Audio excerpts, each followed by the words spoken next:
So here is an update on the pallet planter. I'm standing way back because some of these things are really tall. Take a look at my hibiscus plant here.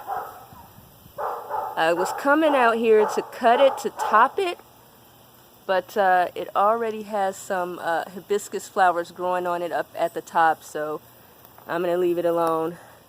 We've got these Tabasco peppers in here growing. Finally starting to get a lot of those on here. We've got these Anaheim peppers growing. More of these Tabasco ones over here. And a lot of jalapeno are growing too. And these cayenne, which I'll probably pick